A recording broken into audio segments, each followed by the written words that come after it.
This is Dr. Neil Burnie. He lives in Bermuda, a stunning Atlantic island 640 miles east of North Carolina, USA. So now He spent the last 30 years practicing veterinary medicine, but now he's transferring his veterinary skills to help save, protect, and learn more about the incredible marine life of Bermuda's ocean. This is a completely wild shark. Alongside his dedicated ocean vet team are a number of scientists, marine biologists, Nick off the back fin. and specialist master divers, helping to perform a number of unique and dangerous procedures in a bid to safeguard critically important marine species.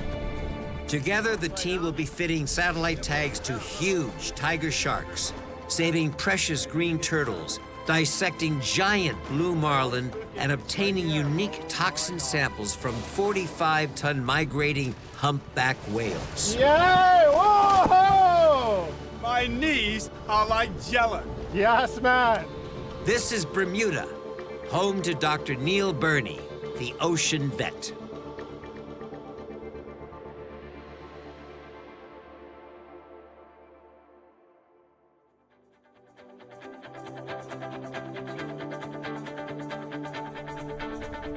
The green sea turtle is one of the most recognized and loved reptiles in all of the world's oceans. Like many marine species, these turtles are under threat. Poachers, pollution, and fishing nets are all factors that have placed this animal on the endangered species list. Annie, hi. Peter. Jennifer, great to see you. In this episode, Neil and the Ocean Vet crew will be working alongside the Bermuda Turtle Project, performing a number of unique procedures to monitor the health and population dynamics of Bermuda's juvenile green sea turtles. It's right there. Neil will also be working with the Bermuda Aquarium's Turtle Stranding unit to recover, rehabilitate, and re-release injured turtles back into the wild. Finally, Neil and Choi will attach a satellite tracking tag to a larger, more mature green turtle in a bid to gather unique data which is vital to support the ongoing conservation and protection of this internationally loved species. Neil and his ocean vet team have been invited to assist the Bermuda Turtle Project by project leader Jennifer Gray, a lady who has dedicated most of her life to the study and conservation of green sea turtles. Close off the circle, so... She is supported by doctors Peter and Ann Malin, the project's scientific directors and veterans of the Bermuda Turtle Project. Peter. Hey, great How to you see doing, you. man? Annie, Great to have see you out here again. today. Excellent, been a while. Jennifer, what are we going to be doing today? Catching lots of turtles, Neil. You guys ready? Can't wait. Excellent. So, who are all the participants here? Can we have a list of names quickly? Who's who? Start from here. This international mix of participants will assist with the capture of the turtles. This process is quite straightforward. A large, deep net is used to encircle an area of seagrass beds inhabited by the turtles.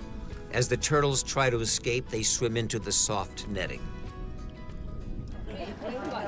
So these are all our course participants, and it's our job to get the turtles to the surface as soon as they enter the net. We're going to then bring them back to endurance and work them up. And hopefully one of them will be big enough that we'll be able to put a satellite tag on it. Right? Yeah. Satellite tag data, along with DNA and blood research, is enabling this project to build a visual web of migratory paths, populations, and breeding sites, helping to improve the worldwide conservation of this beautiful reptile.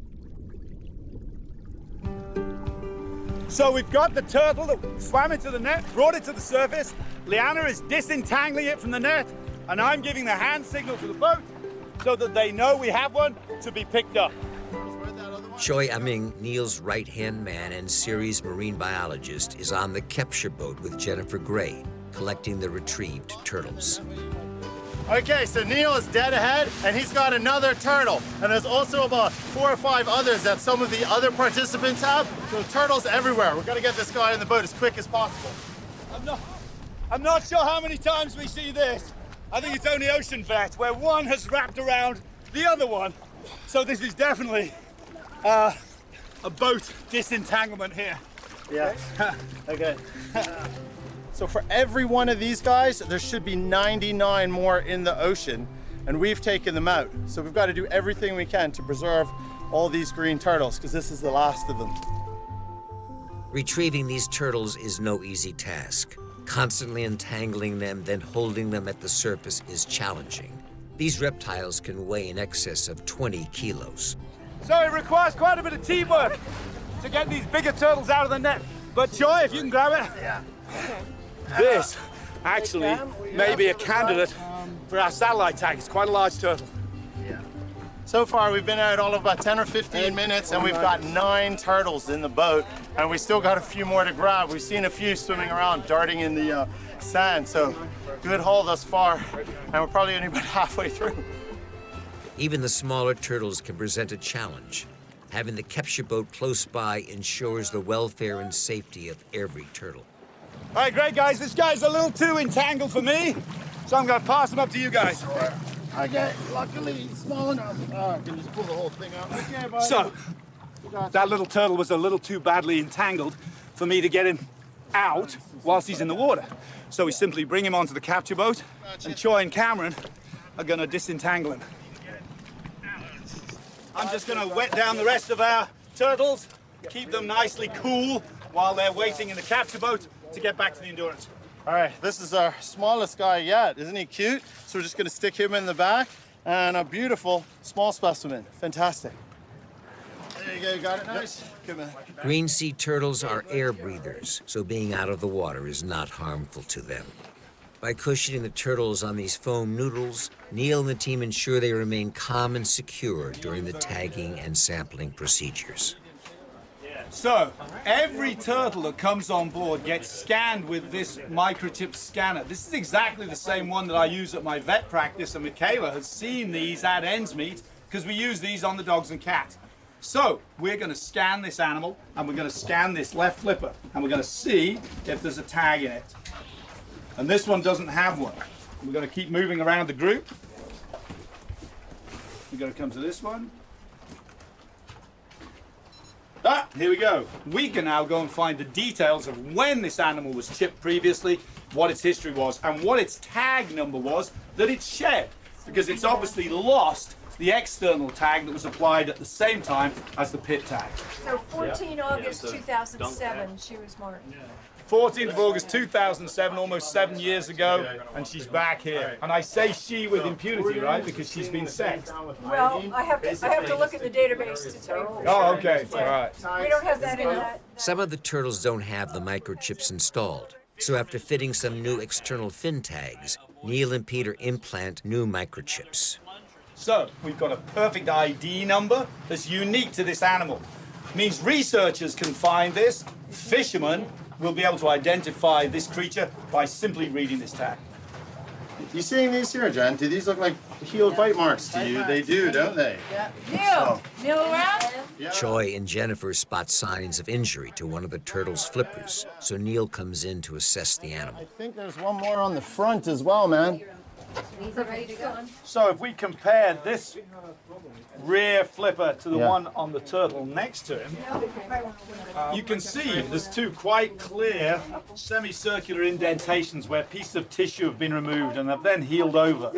And the same on his back flipper here, two discrete bite marks and then something from the front also. It's common for these turtles to sustain injuries as they grow up in the waters around Bermuda. Predators such as Galapagos sharks and even much larger tiger sharks are known to feed on these turtles. Anyway, he seems to be none the worse for it, and it's obviously he's able to swim fine. It's just a little bit of an interesting They've healed really disfigurement. nicely. Yeah. These turtles can weigh up to 180 kilos or 400 pounds when mature. Weighing them is an important part of monitoring their health. Okay, so we've just strapped in our turtle. You can see we've got a rope on each fin. We've just put him into the scale. You can see he hangs quite nicely, seems reasonably relaxed. We're just waiting for the scale to get a reading on his exact weight. So this guy is about 21.6 kilograms, yeah. So that's a good sized animal. They're solid little guys. Next, Neil needs to take some blood. So we're just preparing this turtle to have blood samples drawn for DNA analysis and for sexing purposes. There it is. Your That's blood. sufficient. Just a little more. Just a little more. There's all our DNA that we need. Plenty. Put that blue lid on there. These DNA samples will be compared with that of other international green sea turtle populations.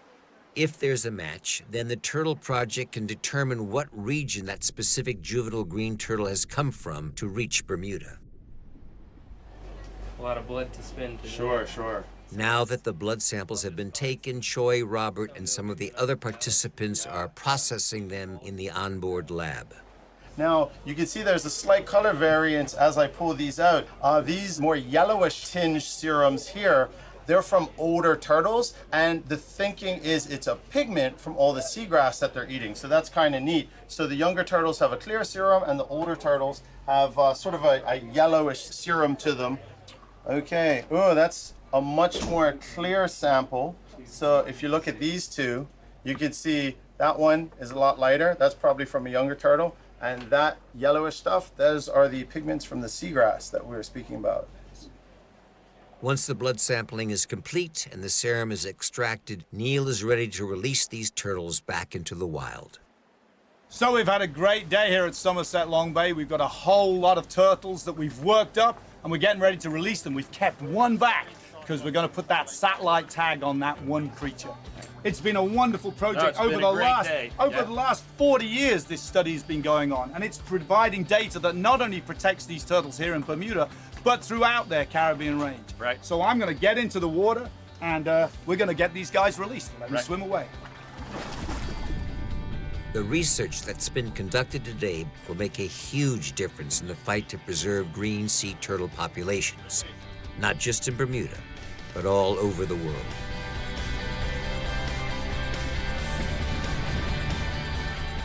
That was the last one. They're all gone. Good work. That was excellent. Great, Choi. Yeah. That was really good. All the turtles got released. We collected a whole bunch of data. It was a fantastic day all around.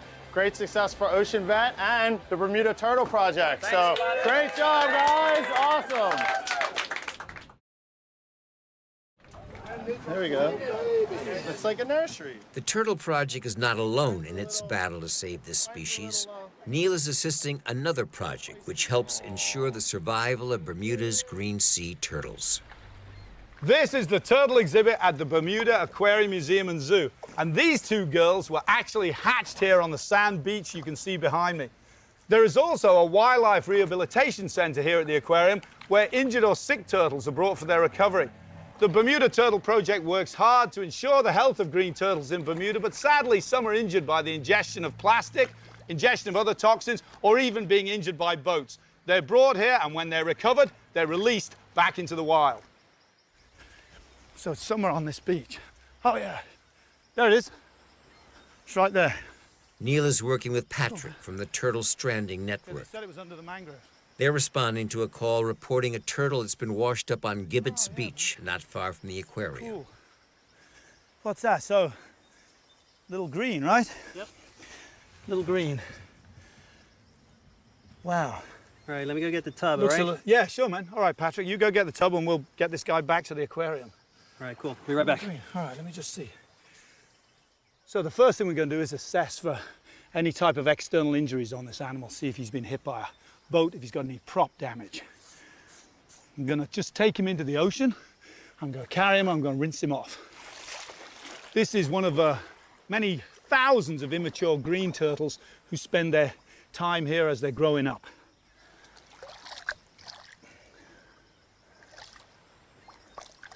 And on my first exam, the great news is his carapace has not been injured. We quite commonly see prop cuts all the way through the shell, right the way through into the internal organs. This animal is not damaged. And again, so we look at his ventral surface, we look at his plastron, and his plastron is also intact. Hi, baby. He actually looks in pretty good shape. The only thing I would say is he's pretty quiet for a little green turtle. Normally they'd be fighting me and trying to get away. He's maybe a little excessively buoyant. Yeah, he's floating a little too high. He should be able to be neutral, to be able to pull himself down and sit on the bottom. and this guy's floating with a large part of his back out of the water. So he may have an accumulation of gas in his abdomen. He may have eaten something that's blocking his intestines, and so the gas is not escaping. So we're going to get him over to the aquarium, and we'll get Dr. Ian Walker, who's the curator there. We'll get him to do a full and thorough examination of this turtle, and we'll see if we can help him out. So yeah, if we want to get him up on a table, once we're gloved, I can do that. Dr. Ian Walker is chief curator at the Aquarium Museum and Zoo and has years of experience working with a myriad of different species, including turtles. You could just hit that light for me. After a routine physical examination and x-ray, he has a suspicion of what the problem with this turtle might be. What we have right here is the trachea coming down and then breaking in the two primary bronchi. Just like you or I. Exactly. Yep. Exactly. Now, interestingly enough, their lungs aren't sitting in a sort of in the thorax. They don't have a diaphragm, so it's just sitting there in their coelomic cavity. And consequently, if they get overinflated, they float. But this is actually a normal reaction for sea turtles in the wild. So a sea turtle in the wild, when it's in trouble, will overinflate its lungs as a way of bringing it to the surface so that it can rest at the surface. That way it doesn't have to expend effort every time it comes to the surface to breathe, because remember, these are obligate air breathers. They have to be up there. Yeah, we've seen turtles like this before, and our current theory is that they probably ingested too much jellyfish. So some of the nematocysts, well, they're getting a lot of nematocysts, these are the stinging cells from the jellyfish, are in their intestines, constantly stinging them and constantly delivering venom into their system. A little bit, so we'll see. We're going to just slide that in gently, so we're sliding it into the cloaca. Dr. Walker decides to perform an enema on the turtle to see if he can gather a sample of the stinging cells. Wow, so this is a nematocyst. This is what you're expecting to see? Yeah, this is exactly, based on the clinical signs of this animal, this is exactly what we thought we might see in his fecal. So it's proven this animal's eaten probably a jellyfish, and presumably there's a lot more of these in the intestine. These nematocysts, when we look at them like this, we can see everything's coiled up inside them.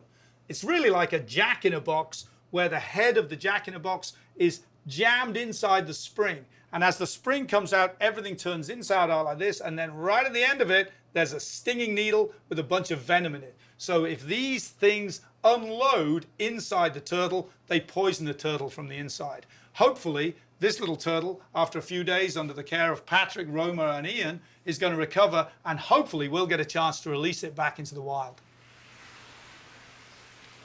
This little turtle will remain at the Bermuda Aquarium Museum and Zoo until it's fully recovered. Neil will return later to release it back into the wild. Next up, Neil and Choi are back working with the Bermuda Turtle Project to fit a satellite tag to the shell of one of the larger green turtles they collected earlier. So the value of this type of tag is immense. Not only will it tell us the day-to-day, hour-to-hour movements of this turtle on and off his feeding site to his resting sites, when he may be at risk crossing major boat channels, but also, if this turtle does go on his long-term migration, then we may be able to see what route this turtle uses to return towards the nesting site where he originated. The conservation of these turtles is truly an international venture, and that's what the Bermuda Turtle Project is all about.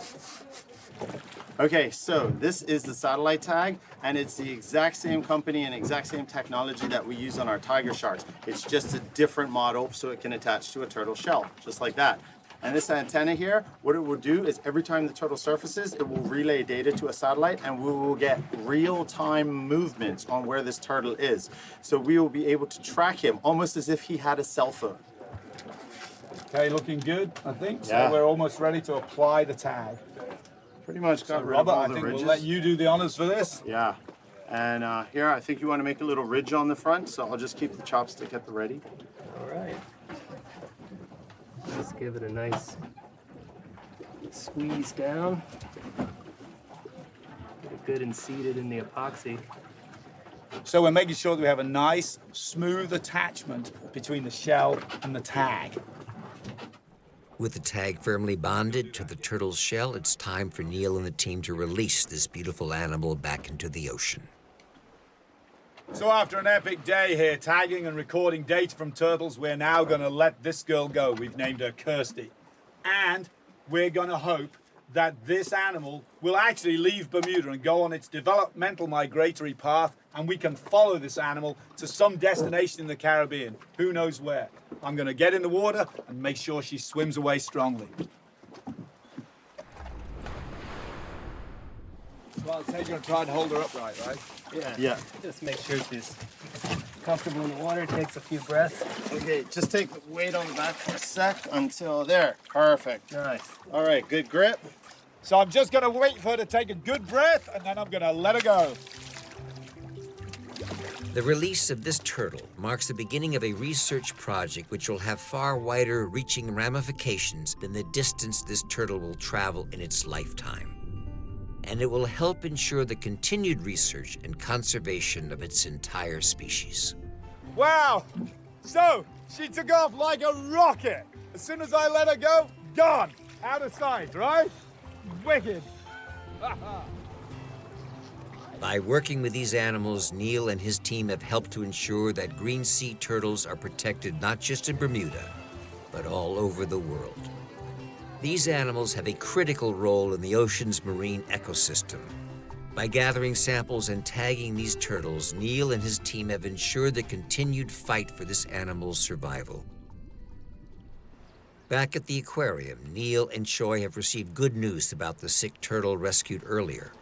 So this is the little turtle that we brought into wildlife rehab a few days ago, and he's fully recovered from the ingestion of those poisonous jellyfish stinging cells. It's time for Choi, Patrick, and I to return him to the ocean. The turtle is being loaded onto the Ocean Vet boat, Bones. From here, Neil, Choi, and Patrick will transfer the turtle to its release site. Neil and the team have selected a location that is rich with seagrass beds, the perfect habitat for this juvenile green sea turtle to thrive. Thanks, Patrick. You're welcome. The Bermuda Turtle Project, the Stranding Network, and the conservation projects that support the research and protection of these marine turtles around the world make a profound difference, but there's still so much more that can be done. We wish this guy all the best. He has a tough road ahead as he continues on his epic journey. Good luck, little one. This little green sea turtle is once again free to roam the seagrass beds of Bermuda. It's thanks to the continued efforts from all the individuals featured in this program that the battle to get these turtles off the endangered species list may eventually be won. Next time on Ocean Vet, Neil and his team are on a rescue mission to save a prehistoric shark. They'll have to utilize all of their skills and expertise if they are to save this animal and ensure it returns safely back into the deep.